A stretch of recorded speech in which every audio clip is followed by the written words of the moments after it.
Now, we started the inner circle with a limiting beliefs workshop that could be really profound for those of you here who are struggling with your beliefs. Revisit that. Also, a self-compassion workshop that we're going to talk about in a bit that's really powerful.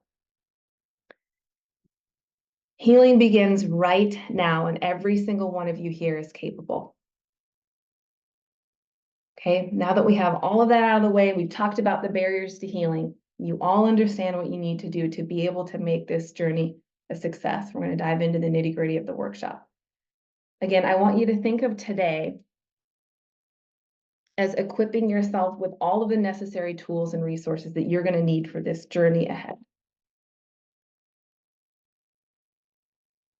We need fuel, we need water, we need all of these things to be energized.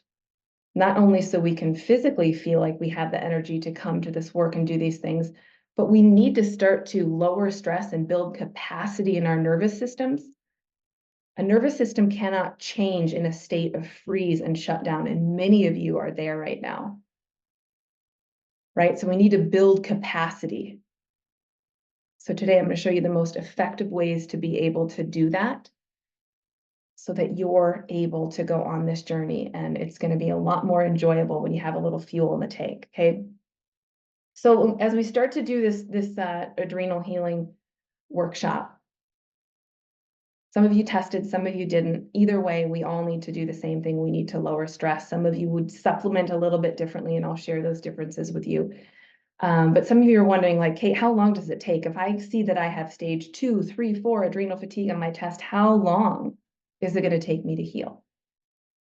Typically for adrenal fatigue, depending on the stage, it's anywhere from about 3 to 18 months, incorporating all of these things in order to fully heal and restore those hormones and bring the body back into balance, okay? So it takes time. For some of you, it's taken you 20 years to get to a stage of burnout.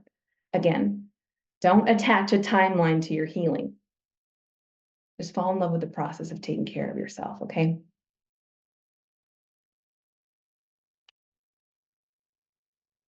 Going to take a little time. The good news is that I've done it many, many times, and I know exactly what it takes to get there and heal as quick as possible. I'm going to share all those things with you. This is knowledge that I'm sharing with you today. It took me about a decade and a half to gather and about $100,000 to gain, going down every wrong route and seeing more practitioners than I can even list trying to do this. Okay, to figure out how to test for, identify, and heal adrenal fatigue is going to cost anywhere from $500 to $2,000, typically depending on the physician that you're working with, which really makes me excited that I get to share all of this with you today for $25. I just love making healing affordable. I want every single one of you here to heal. Okay, last time, one more disclaimer. We don't heal by listening to workshops. We heal by actually implementing what we're learning, right? We have to become the change. All right.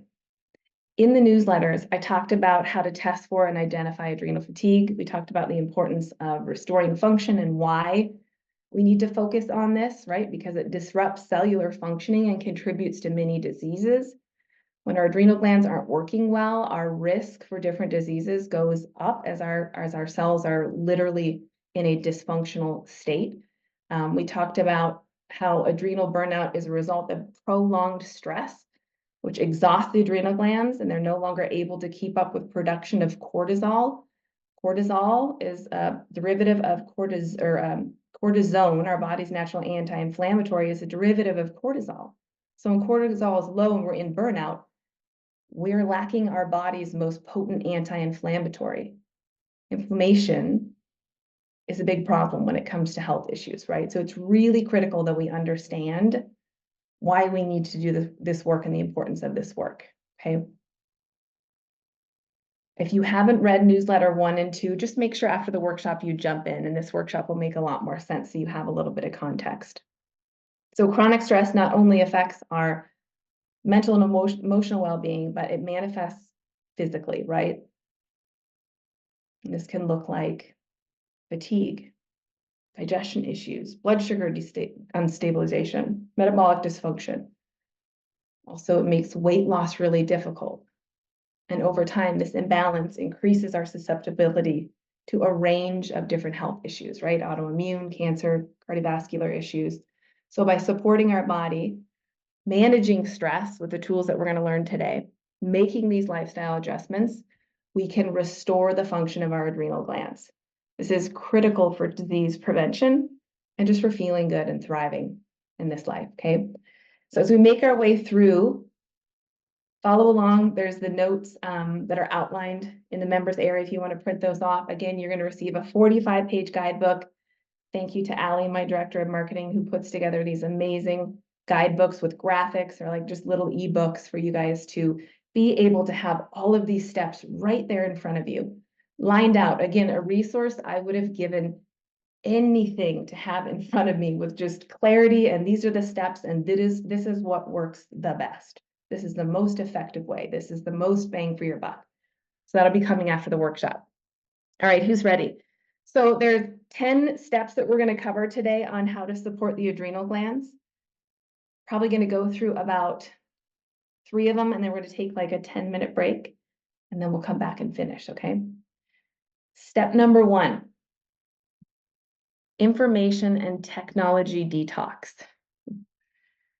So many of us have become addicted to healing, right? We're constantly consuming information, constantly trying to figure out the next plan, the protocol, the next guru who we're going to learn from.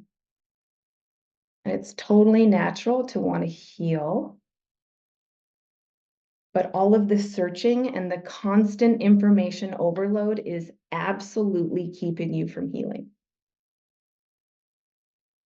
None of you here probably want to be told that you're addicted to healing. I didn't, but I was, and it was keeping me from healing. So I'm not trying to say this to trigger any of you.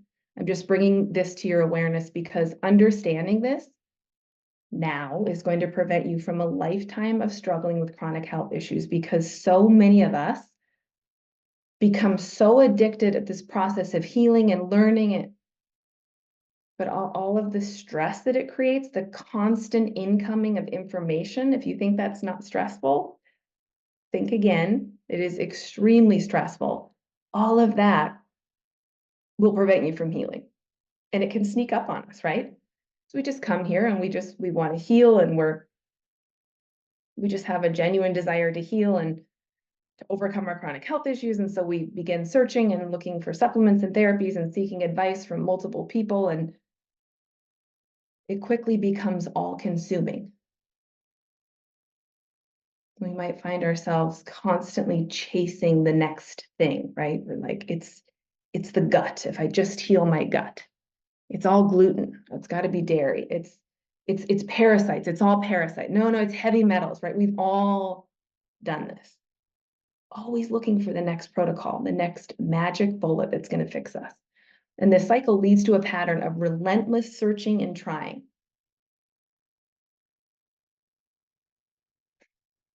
where our entire focus is on fixing our health issues. Our days are filled with an endless list, speaking from experience, of things I needed to do to heal. My whole day looked like a healing regimen at one point, and I had never been so unwell. This was a huge part of it. The intense focus on healing will hinder your progress, okay? It will keep you in a perpetual state of anxiety and stress as you're constantly thinking about your symptoms, worrying about your symptoms, obsessing over what's going on with your body, looking for answers. And the more we focus on something, I hope that word kind of send off a little alarm in your mind. Focus, fear, focus. Remember that from the beginning? The more we focus on something, the more the brain pays attention to it, interpreting this intense focus as a signal there must be something wrong. The more the brain pays attention to it, interpreting the intense focus as there must be something wrong, the more this sends a continuous danger signal to the brain and nervous system. And this is how the nervous system not only becomes regulated, but gets stuck in a state of dysregulation, causing the chronic health issues that you are so desperately trying to overcome. It's the reason we stay stuck often. So not only does the hyperfocusing cause and exacerbate your symptoms, it prevents you from being able to heal from them. And this addiction to healing quickly becomes a distraction. Listen carefully, this is so critical. I think back on my story and it's like, wow. The addiction to healing quickly becomes a distraction from addressing the deeper emotional and physiological issues that are contributing to your health challenges. The stuff you really need to be working on. It also can lead to a identity that is tied to this sick person, this person who isn't well, and just reinforcing the beliefs that we're fundamentally broken and we just need to always be fixing ourselves. A lot of you right now don't understand the power of what I just told you, but I wanna give you a quick example. People in my community, myself, and people in these other communities that understand what I just said and put it into practice and are no longer going to use their symptoms and their addiction to healing to distract them from addressing the deeper emotional issues, and instead of focusing on their gut and their autoimmune symptoms and their aching back and their headaches and their fibromyalgia and their Lyme symptoms, they're actually going to turn their focus away from their symptoms toward the stuff that actually heals us, the deeper emotional and psychological issues. Just by doing that, myself and thousands that I'm connected with have been able to heal just by doing that. Stopping the hyperfocus, right? Focus fuels symptoms. Stopping the hyperfocus and turning our awareness to our internal state, our emotions, the stuff that actually shifts our health. Okay. If you remember from the beginning, our bodies don't reflect the actions we take. They reflect who we're being and our state of being, right? Remember, state of being, our thoughts and our emotions. So if we're constantly seeking information, waiting to try another protocol, searching for the next supplement, the next guru, our body reflects this state, someone who isn't well and who is searching for answers. This is what your body will reflect. We spend all of our time in a state of searching. Our body reflects it. I lived through this for entirely too long. And I understand that you're just trying to heal. That's all I was trying to do as well. But I'm here to tell you, don't let this be you. Don't make the same mistake I did. Yes, you make sense. Of course, you just want to heal. Of course, you're just looking for answers. I don't want to shame you. But I want to tell you, as someone who has walked the path ahead of you, your body isn't reflecting the person you're trying to become. It's reflecting who you are right now. Someone who's desperate and constantly looking for answers, okay? Once I realized this, everything shifted for me. This is when I finally started to heal. I'll remember it as clear as day for as long as I live.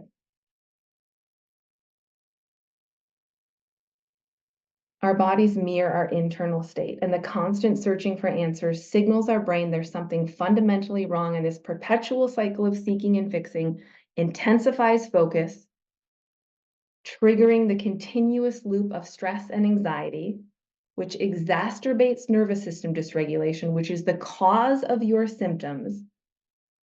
And then we experience more symptoms, and then we experience more fear, and then we try even harder to overcome them, another protocol, searching harder, once again, fueling the syndrome with fear and focus stuck in a loop,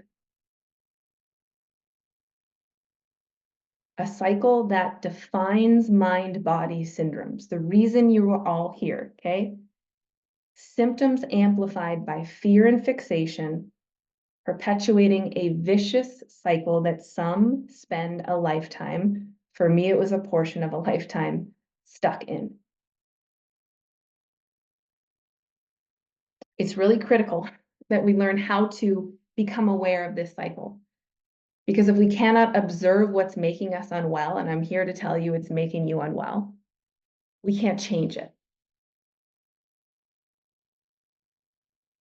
Okay, so let me break this down for you one more time. Listen carefully. Symptoms demand our attention, which often elicits a fear response. Gosh, that's not gone yet. Oh, I hate that my back is so injured. Am I ever going to feel better? Elicits a fear response, which further disrupts the nervous system, leading to more symptoms. It is as simple as that. Symptom, fear, symptom. Symptom, focus, symptom. This is why mind-body syndromes, or I should just say, this is why chronic health issues are so common. How many of you out there not only have one, but have more than one symptom that's lasted longer than 3 months, chronic symptom? And how many of you know someone in your life who doesn't? I mean, they're so common. This is why it so easily becomes a chronic cycle. And that's why breaking free from this cycle is going to require us to stop the searching and the information overload. We need to learn how to stop the constant fixing, because the fixing is causing what you are striving so hard to overcome. So instead of constantly seeking the external fixes, the next supplement, the next guru, the next protocol to fix you, we need to shift your focus away from those symptoms, away from those things, which is going to feel really counterintuitive, and focus inward. And learn how to cultivate a sense of safety by listening to our bodies, removing all the noise and the static in our life,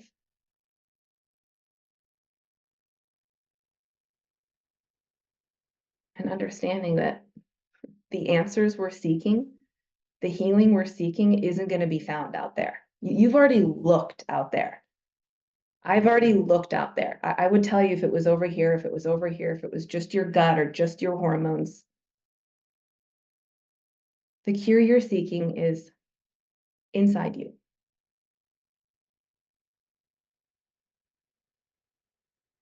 Healing is not about supplements and protocols. It's about creating a balanced approach that nurtures both the physical and the mental body. And it starts with what's happening on the inside of us. It starts when we stop searching for answers outside of ourselves. It comes from within. It's about cultivating a sense of peace and trust and safety within ourselves, which allows our minds and bodies to naturally begin to heal. Your body knows how to heal. You're just going to have to remove the barriers and get out of the way. And thank goodness I am putting those barriers right in front of you, because I banged my head against them for a long time. I understand that you just want to heal. So did I. And I also know that the constant searching is preventing you from healing. I want every single one of you right now, say it out loud, even though we can't hear each other. The search is over. And I'm going to get busy becoming my own cure. This shift in mindset was the beginning of my own healing journey and the beginning of so many others. Okay, so in a nutshell, the constant searching reinforces belief there's a problem.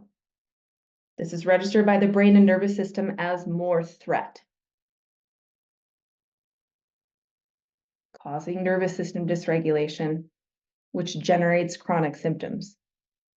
The nervous system controls every pain and sensation in your body. Why do I not have pain right now, but I have 6 bulging discs in my neck? And the guy next to me has one minor bulging disc, but he's got severe pain. There is way more to it than just the physical findings.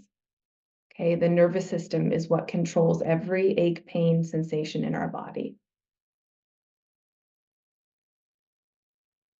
If you're constantly in a state of feeling unwell and desperate for healing and seeking, and your body's going to reflect this. Okay, so here's 5 ways we can avoid getting stuck in this constant state of consumption and information overload.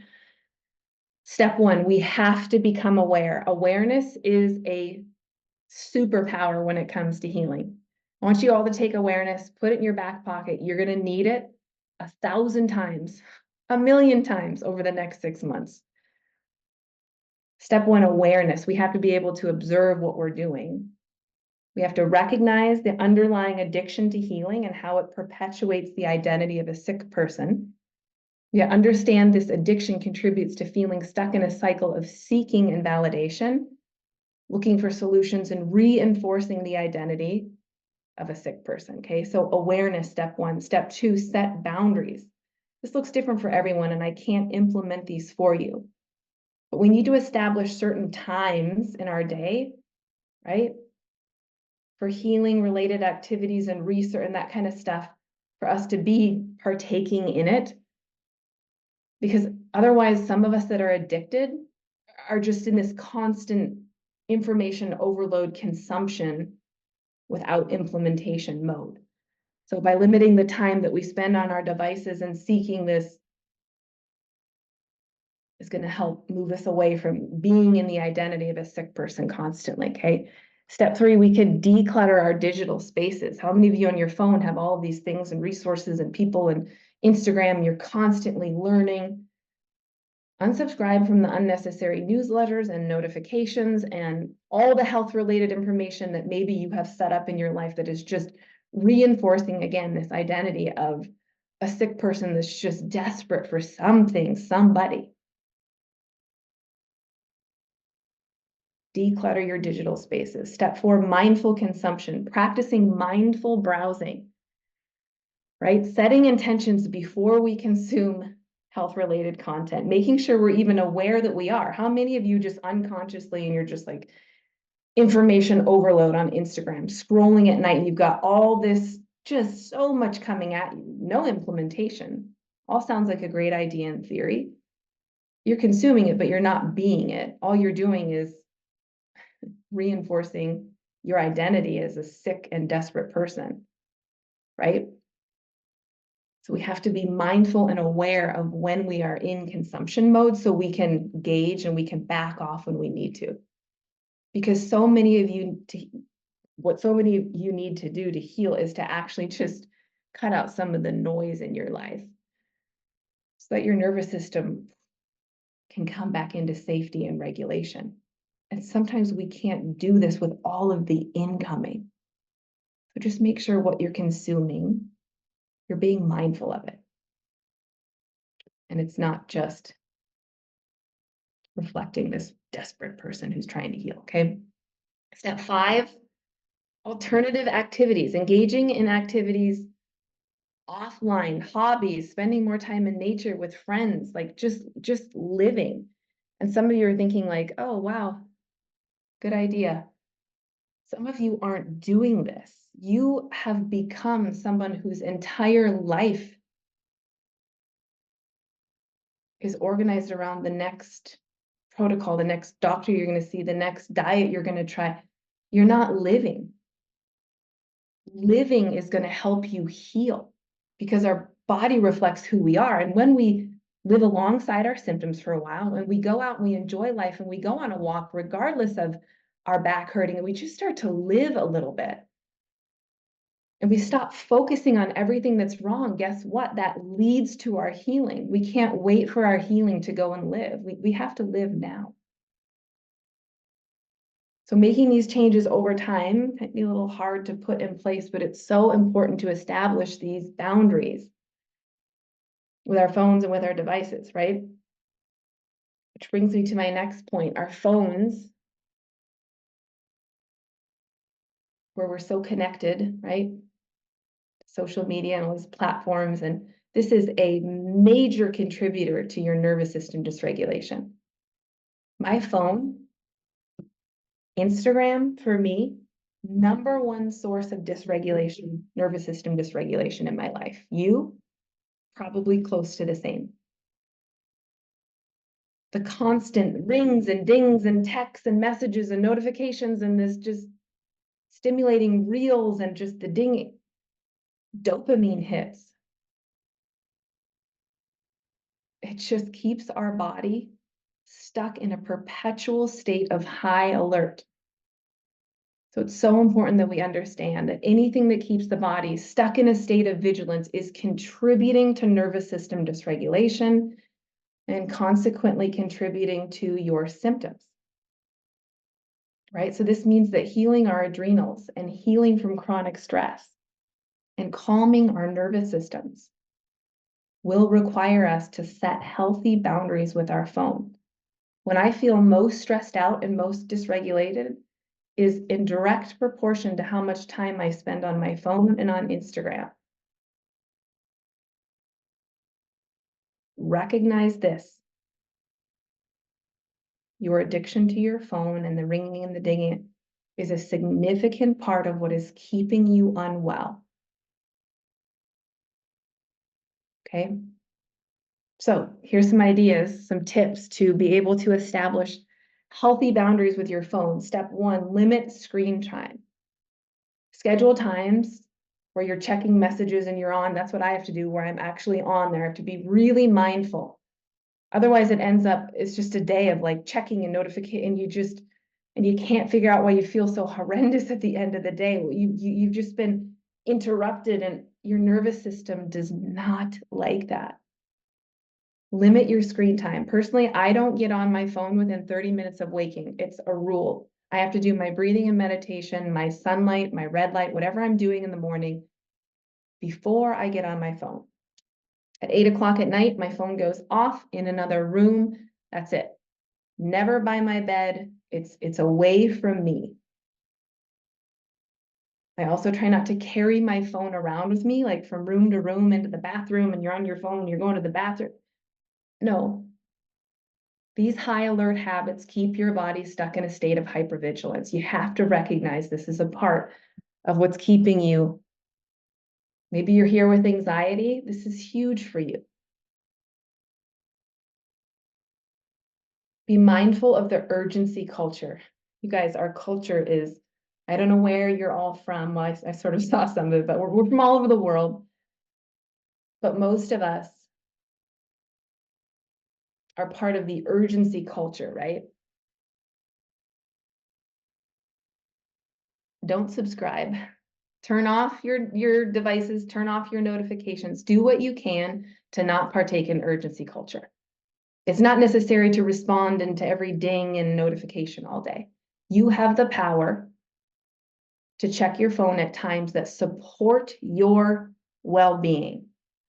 Don't let your phone run your life and then be a victim of someone who's frazzled and has an anxiety and all these health problems. And meanwhile, this just needs to be put in the other room, okay? Create some tech-free zones. Designate times during the day where it's just like, I'm gonna put this in a drawer, I'm gonna walk out and go on a walk without it. For me, I've been doing a lot of like, I'm gonna leave my phone at home. Imagine that, you actually live through it. I'm gonna leave my phone at home for 3 or 4 hours. I've been working, I've been, a lot going on all day. I need some peace and quiet. Again, mindful consumption. Make sure when you're on your devices and you're texting and it's not just like blending into every part of your day. Mindfully, okay, I've had some time off my phone. I'm going to jump on, answer some emails, answer a couple texts. Mindful use.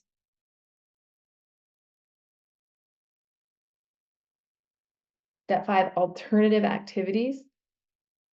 Just maybe use your phone a little bit less, right? So many of us use our phones to soothe us after a stressful day. You'll see people like, oh, stressful day. And, it's not uncommon to be in a room with a bunch and everyone's just like unwinding by scrolling on Instagram. That's the most ridiculous thing we do. We do not unwind. by watching and getting these false hits of dopamine. Okay. It's not a way to unwind. We unwind by being in quiet, spending time in nature. That's how we unwind. Okay. All right. So that was step one, the information in digital detox, really becoming aware of the stuff in your life that is keeping your body stuck in a state of fight or flight, preventing you from healing.